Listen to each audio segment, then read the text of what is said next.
भगवान शिव का नाम लेते ही एक ऐसा रहस्य सामने आ जाता है जिसका पूरा उत्तर आज तक किसी के पास नहीं है। ब्रह्मा को सृष्टि का रचयिता कहा जाता है, विष्णु को पालनकर्ता और शिव को संहार का देवता। लेकिन सबसे बड़ा प्रश्न यह है कि जब सृष्टि की शुरुआत ही नहीं हुई थी, तब शिव कहां थे? क्या उनका भी जन्म हुआ था या वे सृष्टि से पहले से ही मौजूद थे? कई प्राचीन ग्रंथों में लिखा है कि शिव अजन्मा हैं, यानी उनका जन्म किसी माता या पिता से नहीं हुआ, बल्कि वे स्वयं प्रकट हुए। लेकिन अगर ऐसा है तो फिर उनका प्रकट होना कैसे हुआ? क्या वे सच में अनंत अग्नि स्तंभ से प्रकट हुए थे, जैसा कुछ पुराणों में वर्णन मिलता है? या फिर शिव उस ब्रह्मांडीय ऊर्जा का रूप है जिससे पूरी सृष्टि की शुरुआत हुई?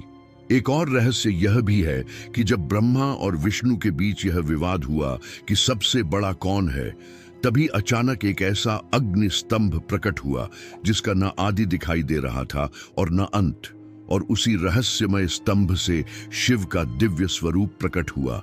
लेकिन सवाल यह है कि क्या यह केवल एक पौराणिक कथा है या इसके पीछे कोई ऐसा रहस्य छिपा है जिसे आज तक मनुष्य पूरी तरह समझ ही नहीं पाया? यही कारण है कि भगवान शिव को केवल एक देवता नहीं, बल्कि स्वयं सृष्टि का सबसे बड़ा रहस्य माना जाता है। आइए अब इस पूरे रहस्य को थोड़ा गहराई से समझने की कोशिश करते हैं कि आखिर भगवान शिव का जन्म कैसे हुआ।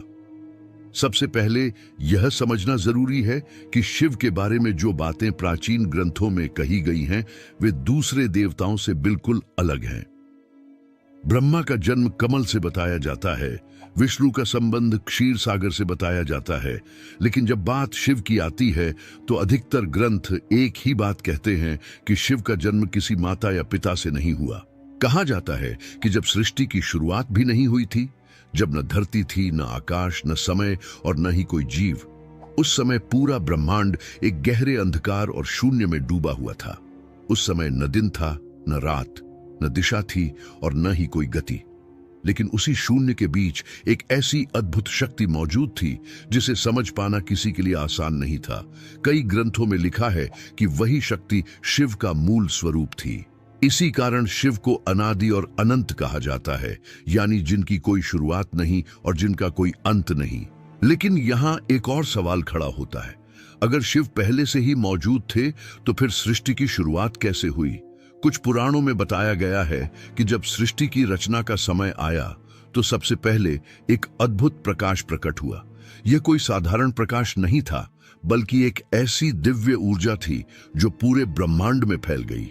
कई साधु और विद्वान मानते हैं कि वही ऊर्जा शिव का वास्तविक स्वरूप है।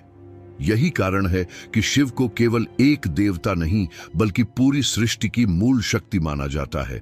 इसी वजह से शिव को महादेव कहा जाता है, यानी देवताओं के भी देव। लेकिन यह रहस्य यहीं खत्म नहीं होता, क्योंकि आगे एक ऐसी घटना का वर्णन मिलता है जिसने ब्रह्मा और विष्णु जैसे महान देवताओं को भी हैरान कर दिया। कहा जाता है कि एक समय ऐसा आया जब ब्रह्मा और विष्णु के बीच यह विवाद शुरू हो गया कि इस ब्रह्मांड में सबसे बड़ा कौन है। दोनों ही अपने आप को सबसे शक्तिशाली मान रहे थे और यही विवाद धीरे धीरे इतना बढ़ गया कि पूरा ब्रह्मांड जैसे उस बहस को देख रहा था। तभी अचानक कुछ ऐसा हुआ जिसने दोनों को चुप कर दिया। आकाश के बीचों बीच एक विशाल और अनंत अग्नि स्तंभ प्रकट हो गया। उस अग्नि स्तंभ का ना ऊपर का अंत दिखाई दे रहा था और ना नीचे का। उसकी चमक इतनी तेज थी कि उसे देखकर कोई भी समझ नहीं पा रहा था कि यह क्या है और कहां से आया है। कहते हैं उसी रहस्यमय अग्नि स्तंभ से आगे चलकर भगवान शिव के प्रकट होने की कथा जुड़ी हुई है, और यही वह घटना है जिसने यह सिद्ध किया कि शिव का रहस्य साधारण नहीं, बल्कि पूरे ब्रह्मांड से जुड़ा हुआ है। लेकिन जब वह अनंत अग्नि स्तंभ प्रकट हुआ तो ब्रह्मा और विष्णु दोनों ही उसे देखकर हैरान रह गए। उन्होंने पहले कभी ऐसा दृश्य नहीं देखा था। वह अग्नि स्तंभ इतना विशाल और तेज था कि उसकी रोशनी पूरे ब्रह्मांड में फैल गई। सबसे बड़ी बात यह थी कि उसका न ऊपर का अंत दिखाई दे रहा था और न ही नीचे का। तभी दोनों के मन में एक विचार आया। उन्होंने सोचा कि जो इस अग्नि स्तंभ का आदि या अंत खोज लेगा, वही इस ब्रह्मांड की सबसे बड़ी शक्ति माना जाएगा। इसके बाद ब्रह्मा और विष्णु ने उस रहस्य को जानने का निर्णय लिया, ब्रह्मा जी ने हंस का रूप धारण किया और उस अग्नि स्तंभ के ऊपर की ओर उड़ने लगे ताकि उसका अंत खोज सके। वहीं भगवान विष्णु ने वराह का रूप लिया और नीचे की ओर गहराइयों में जाने लगे ताकि यह पता चल सके कि यह अग्नि स्तंभ कहां से शुरू हुआ है। कहते हैं दोनों देवता हजारों वर्षों तक उस अग्नि स्तंभ का अंत खोजने की कोशिश करते रहे। ब्रह्मा जी ऊपर उड़ते गए, विष्णु जी नीचे उतरते गए, लेकिन जितना आगे जाते उतना ही वह स्तंभ और आगे बढ़ता हुआ दिखाई देता। आखिरकार दोनों थक गए और समझ गए कि यह कोई साधारण शक्ति नहीं है। जब वे वापस लौटे तो वही अग्निस्तंभ अचानक एक दिव्य प्रकाश में बदल गया और उसी प्रकाश से भगवान शिव का स्वरूप प्रकट हुआ। उनका तेज इतना प्रखर था कि ब्रह्मा और विष्णु दोनों ने तुरंत सिर झुका दिया।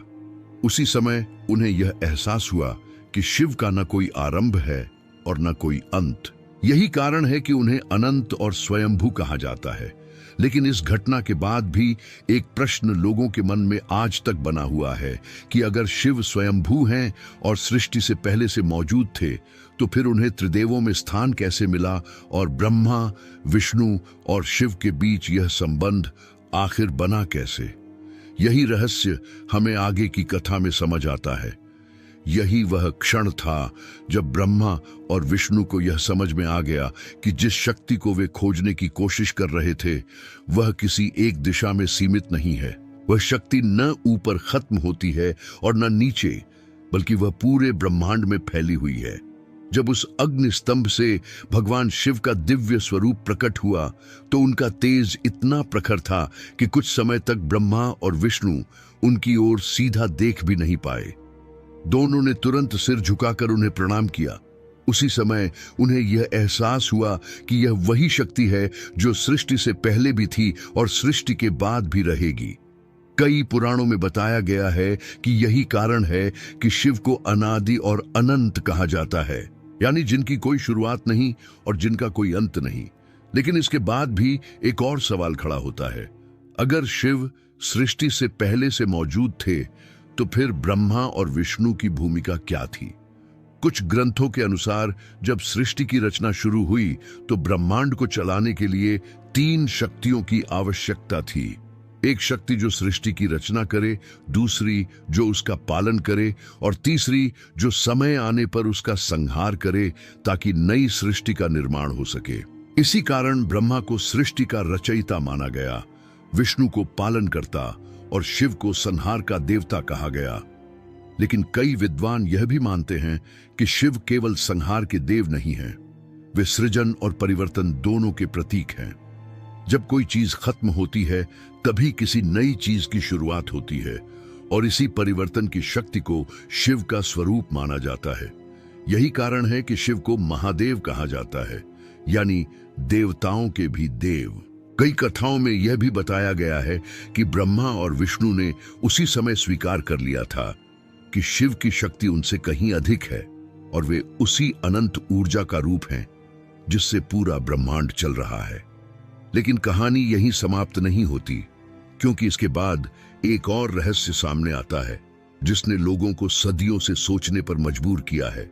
अगर शिव का कोई जन्म नहीं हुआ तो फिर रुद्र का जन्म कैसे हुआ और आखिर रुद्र का संबंध भगवान शिव से कैसे जुड़ा हुआ है? यही वह कथा है जो आगे चलकर शिव के एक और रहस्यमय रूप को सामने लाती है। इस सवाल का जवाब हमें कुछ प्राचीन ग्रंथों में मिलता है। कहा जाता है कि जब ब्रह्मा जी सृष्टि की रचना कर रहे थे तब उन्हें यह एहसास हुआ कि सृष्टि को संतुलित रखने के लिए केवल रचना और पालन ही पर्याप्त नहीं है। समय आने पर परिवर्तन और संहार भी जरूरी होता है ताकि नई सृष्टि का मार्ग खुल सके। इसी विचार से उन्होंने एक दिव्य शक्ति को प्रकट करने का संकल्प लिया। कहते हैं कि उसी समय ब्रह्मा जी के भीतर से एक तेजस्वी बालक प्रकट हुआ। वह बालक जैसे ही प्रकट हुआ जोर जोर से रोने लगा। उसका रुदन इतना गूंजदार था कि उसकी ध्वनि पूरे ब्रह्मांड में फैल गई। उस बालक के रोने के कारण ही ब्रह्मा जी ने उसका नाम रखा रुद्र, जिसका अर्थ होता है रोने वाला या वह जिसकी ध्वनि गूंजती है। लेकिन यह कोई साधारण बालक नहीं था। उसका तेज बहुत प्रबल था और उसकी शक्ति को देखकर स्वयं ब्रह्मा जी भी आश्चर्य में पड़ गए। कहते हैं कि वह बालक शांत नहीं हो रहा था और लगातार रोता ही जा रहा था। तब ब्रह्मा जी ने उसे अलग अलग नामों से पुकारना शुरू किया। कई ग्रंथों में बताया गया है कि उन्होंने उसे अनेक नाम दिए और हर नाम एक अलग शक्ति का प्रतीक था। धीरे धीरे वह बालक शांत हो गया। कई विद्वान मानते हैं कि यही रुद्र आगे चलकर भगवान शिव के एक रूप के रूप में प्रसिद्ध हुए। यानी शिव और रुद्र अलग नहीं, बल्कि एक ही शक्ति के दो रूप माने जाते हैं। एक रूप वह जो अनंत और स्वयंभू है, और दूसरा वह जो सृष्टि के संतुलन के लिए प्रकट होता है। यही कारण है कि कई जगह भगवान शिव को रुद्र भी कहा जाता है। लेकिन भगवान शिव के स्वरूप से जुड़े रहस्य यहीं समाप्त नहीं होते, क्योंकि उनके गले में विराजमान वासुकी नाग, मस्तक पर अर्धचंद्र और शरीर पर लगी भस्म के पीछे भी ऐसी कथाएं छिपी हैं जिन्हें सुनकर लोग आज भी आश्चर्य में पड़ जाते हैं। और इन्हीं रहस्यों में से एक है, आखिर भगवान शिव के गले में नाग क्यों विराजमान रहते हैं। अक्सर आपने शिव की मूर्तियों और चित्रों में देखा होगा कि उनके गले में एक सर्प लिपटा हुआ दिखाई देता है, जिसे वासुकी नाग कहा जाता है। लेकिन क्या आपने कभी सोचा है कि एक देवता के गले में नाग क्यों है? इसके पीछे भी एक पुरानी कथा बताई जाती है। कहा जाता है कि वासुकी नाग नागों के राजा थे और वे भगवान शिव के बहुत बड़े भक्त माने जाते थे। उनका एक ही इच्छा थी कि वे हमेशा महादेव के पास रहें और उनकी सेवा करें। इसी बीच एक समय ऐसा आया जब देवताओं और दानवों के बीच समुद्र मंथन हुआ। इस मंथन के लिए मंदराचल पर्वत को मथानी बनाया गया और वासुकी नाग को रस्सी की तरह प्रयोग किया गया। देवता और दानव दोनों ही वासुकी को पकड़कर समुद्र मंथन करने लगे। यह प्रक्रिया बहुत कठिन थी और लगातार खींचने के कारण वासुकी का शरीर घायल होने लगा। उनका शरीर जगह जगह से छिल गया और उन्हें बहुत पीड़ा होने लगी। लेकिन फिर भी उन्होंने मंथन को पूरा होने दिया, क्योंकि इससे सृष्टि का कल्याण होना था। कहते हैं कि भगवान शिव वासुकी की इस भक्ति और सहनशीलता से बहुत प्रसन्न हुए। जब समुद्र मंथन समाप्त हुआ तो शिव ने वासुकी को अपने गले में स्थान दे दिया ताकि वे हमेशा उनके साथ रह सके। तभी से वासुकी नाग भगवान शिव के गले का आभूषण बन गए। कई लोग यह भी मानते हैं कि नाग समय और मृत्यु का प्रतीक होते हैं, और शिव के गले में नाग का होना यह दिखाता है कि महादेव समय और मृत्यु दोनों के स्वामी हैं। लेकिन भगवान शिव के स्वरूप से जुड़ा एक और रहस्य भी है, जिसे देखकर लोग हमेशा हैरान हो जाते हैं। आपने देखा होगा कि शिव के मस्तक पर हमेशा अर्धचंद्र दिखाई देता है। आखिर भगवान शिव ने चंद्रमा को अपने मस्तक पर क्यों धारण किया, इसके पीछे भी एक रोचक कथा बताई जाती है। कहा जाता है कि प्रजापति दक्ष ने अपनी 27 पुत्रियों का विवाह चंद्रदेव से किया था। ये 27 पुत्रियां दरअसल आकाश के 27 नक्षत्रों का प्रतीक मानी जाती हैं। विवाह के समय चंद्रदेव ने वचन दिया था कि वे सभी पत्नियों को समान प्रेम और सम्मान देंगे। लेकिन समय बीतने के साथ चंद्रदेव का झुकाव एक पत्नी रोहिणी की ओर अधिक हो गया। वे अधिकतर समय उसी के साथ बिताने लगे और बाकी पत्नियां उपेक्षित महसूस करने लगीं। धीरे धीरे यह बात उनकी अन्य पत्नियों को बहुत दुख देने लगी और उन्होंने अपने पिता दक्ष प्रजापति से इसकी शिकायत कर दी। जब दक्ष को यह बात पता चली तो वे बहुत क्रोधित हुए। उन्होंने चंद्रदेव को श्राप दे दिया कि उनकी चमक धीरे धीरे खत्म हो जाएगी और वे क्षीण होते चले जाएंगे। इस श्राप के कारण चंद्रदेव की शक्ति कम होने लगी और उनकी रोशनी घटती चली गई। परेशान होकर चंद्रदेव कई देवताओं के पास सहायता मांगने गए, लेकिन किसी के पास इसका समाधान नहीं था। आखिरकार वे भगवान शिव की शरण में पहुंचे और उनसे प्रार्थना करने लगे। कहते हैं कि चंद्रदेव ने कठोर तपस्या की और महादेव से दया की विनती की। उनकी भक्ति से प्रसन्न होकर भगवान शिव ने उन्हें अपने मस्तक पर स्थान दे दिया। इसी कारण चंद्रदेव पूरी तरह नष्ट नहीं हुए, बल्कि उन्हें यह वरदान मिला कि वे एक समय कम होंगे और फिर धीरे धीरे बढ़ेंगे। यही कारण है कि चंद्रमा हर महीने अमावस्या से पूर्णिमा तक बढ़ता है और फिर घटता है। इसी घटना के बाद भगवान शिव को चंद्रशेखर भी कहा जाने लगा, यानी वह देव जो अपने मस्तक पर चंद्रमा को धारण करते हैं। लेकिन शिव के स्वरूप का एक और रहस्य भी है जो लोगों को हमेशा सोचने पर मजबूर करता है, और वह है आखिर भगवान शिव अपने शरीर पर भस्म क्यों लगाते हैं। अब एक और बात जो लोगों को हमेशा हैरान करती है वह है भगवान शिव का भस्म धारण करना। आपने देखा होगा कि शिव के पूरे शरीर पर राख लगी होती है। वे बाघ की खाल पहनते हैं, गले में नाग धारण करते हैं और शरीर पर भस्म लगाते हैं। लेकिन सवाल यह है कि आखिर भस्म ही क्यों? इसके पीछे भी एक गहरी बात बताई जाती है। कई प्राचीन कथाओं में कहा गया है कि भगवान शिव हमें यह याद दिलाते हैं कि इस संसार में जो भी दिखाई देता है वह एक दिन समाप्त हो जाता है। चाहे कितना भी बड़ा राजा हो, कितना भी धनवान इंसान हो, अंत में सब कुछ भस्म में ही बदल जाता है। इसलिए शिव अपने शरीर पर भस्म लगाकर यह दिखाते हैं कि संसार की हर चीज नश्वर है और अंत में सब राख बन जाती है। कुछ कथाओं में यह भी कहा गया है कि भगवान शिव श्मशान में रहने वाले देवता माने जाते हैं। वे वहां जाते हैं जहां लोग मृत्यु से डरते हैं, लेकिन शिव मृत्यु से नहीं डरते बल्कि उसे जीवन का एक हिस्सा मानते हैं। यही कारण है कि उन्हें भूतनाथ भी कहा जाता है, यानी वे देव जो हर उस जगह पर मौजूद हैं जहां जीवन और मृत्यु का रहस्य छिपा है।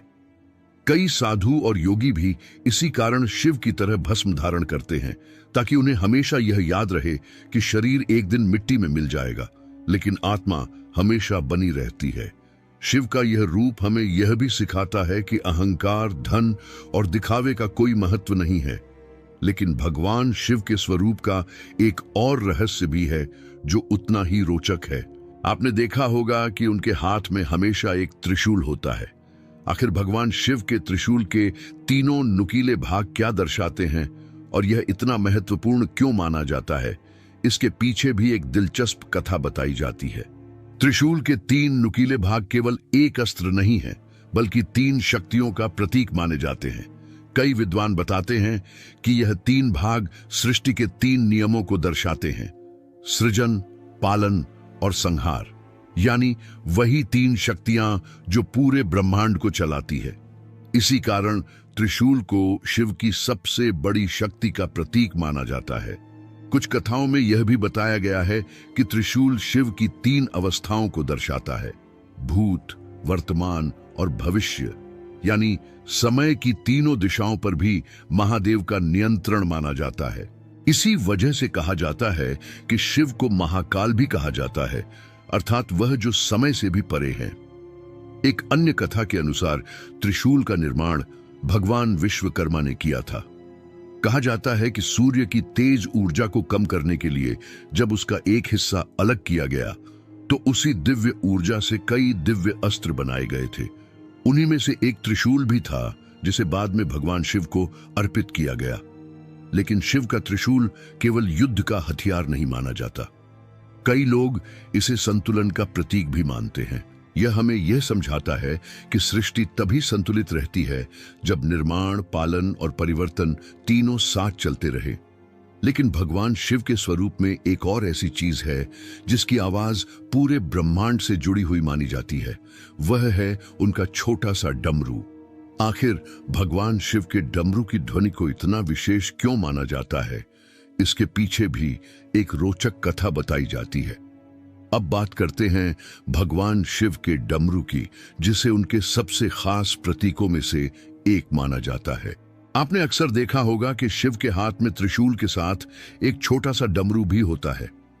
देखने में यह बहुत साधारण लगता है, लेकिन इसके पीछे भी एक गहरा अर्थ बताया जाता है। कई पौराणिक कथाओं के अनुसार सृष्टि की शुरुआत में कोई ध्वनि नहीं थी। चारों ओर केवल शांति और शून्य था। जब सृष्टि बनने लगी तब पहली बार ध्वनि का प्रकट होना भी जरूरी था, क्योंकि ध्वनि के बिना शब्द नहीं बन सकते और शब्दों के बिना ज्ञान का प्रसार संभव नहीं होता। कहा जाता है कि इसी समय भगवान शिव ने अपने डमरू को बजाया। मान्यता है कि जब शिव ने डमरू बजाया तो उसकी ध्वनि से ब्रह्मांड में कंपन उत्पन्न हुआ और उसी कंपन से ध्वनि, भाषा और संगीत की शुरुआत हुई। कुछ ग्रंथों में यह भी कहा गया है कि शिव के डमरू से 14 विशेष ध्वनियां निकली थीं, जिन्हें महेश्वर सूत्र कहा जाता है। इन्हीं ध्वनियों से आगे चलकर संस्कृत भाषा के अक्षरों का निर्माण हुआ। इसलिए कई विद्वान मानते हैं कि शिव केवल योग और ध्यान के देव नहीं हैं, बल्कि ज्ञान और ध्वनि के भी स्रोत माने जाते हैं। जब भगवान शिव तांडव नृत्य करते हैं और डमरू बजाते हैं, तब वह केवल एक नृत्य नहीं होता, बल्कि सृष्टि के चलने का प्रतीक माना जाता है। यह दिखाता है कि ब्रह्मांड हमेशा गति में है और हर क्षण परिवर्तन हो रहा है। लेकिन भगवान शिव के जीवन से जुड़ा एक और बड़ा रहस्य भी है, जिसने कई लोगों को हैरान किया है। आपने अक्सर सुना होगा कि शिव को भांग और धतूरा अर्पित किया जाता है। आखिर भगवान शिव को भांग क्यों चढ़ाई जाती है और इसके पीछे क्या कारण बताया जाता है, यह भी एक रोचक कथा से जुड़ा हुआ है। अब बात करते हैं एक ऐसे प्रश्न की जो अक्सर लोगों के मन में आता है। आखिर भगवान शिव को भांग और धतूरा क्यों अर्पित किया जाता है? आपने देखा होगा कि शिव मंदिरों में भक्त जल, बेल पत्र के साथ भांग और धतूरा भी चढ़ाते हैं। पहली नजर में यह थोड़ा अजीब लगता है, लेकिन इसके पीछे भी एक कथा बताई जाती है। कहा जाता है कि जब देवताओं और दानवों के बीच समुद्र मंथन हुआ, तो उस मंथन से कई दिव्य वस्तुएं निकलीं। लेकिन उन्हीं के साथ एक अत्यंत खतरनाक विष भी प्रकट हुआ, जिसे हलाहल विष कहा गया। यह विष इतना शक्तिशाली था कि अगर वह पूरे ब्रह्मांड में फैल जाता तो सृष्टि का विनाश हो सकता था। देवता और दानव दोनों ही इस विष से डर गए और किसी को समझ नहीं आ रहा था कि इसका क्या किया जाए। तब सभी देवता भगवान शिव की शरण में पहुंचे और उनसे प्रार्थना की कि वे सृष्टि को बचाएं। कहा जाता है कि महादेव ने बिना देर किए उस विष को अपने हाथ में लिया और उसे पी लिया, ताकि पूरा संसार सुरक्षित रह सके।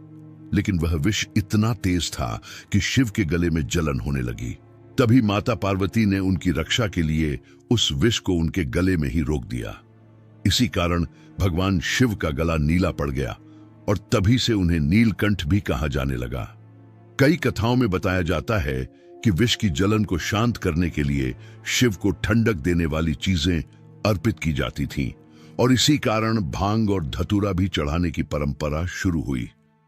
लेकिन भगवान शिव से जुड़ा एक और रहस्य है जिसने सदियों से लोगों को आकर्षित किया है, और वह है कैलाश पर्वत। आखिर कैलाश पर्वत को इतना रहस्यमय क्यों माना जाता है और क्यों कहा जाता है कि वहीं भगवान शिव का निवास है? यही रहस्य हमें आगे समझ में आता है। तो दोस्तों, भगवान शिव के जन्म और उनके स्वरूप से जुड़े ये रहस्य हमें यह समझाते हैं कि महादेव केवल एक देवता नहीं है, बल्कि पूरी सृष्टि की उस शक्ति का प्रतीक है जो निर्माण भी करती है, पालन भी करती है और समय आने पर परिवर्तन भी लाती है। उनके हर रूप के पीछे कोई न कोई गहरी सीख छिपी हुई है। अगर आपको भगवान शिव से जुड़े ऐसे ही रहस्य और प्राचीन कथाएं जानना पसंद है, तो इस वीडियो को लाइक जरूर करें और चैनल को सब्सक्राइब करना न भूलें, क्योंकि आगे भी हम ऐसे ही रहस्यमय विषयों को सरल भाषा में आपके सामने लेकर आते रहेंगे। साथ ही कमेंट में जरूर बताइए कि भगवान शिव से जुड़ा कौन सा रहस्य आपको सबसे ज्यादा रोचक लगा और अगले वीडियो में आप किस विषय का रहस्य जानना चाहते हैं। हम जल्दी ही एक नए और दिलचस्प विषय के साथ फिर मिलेंगे। तब तक के लिए हर हर महादेव।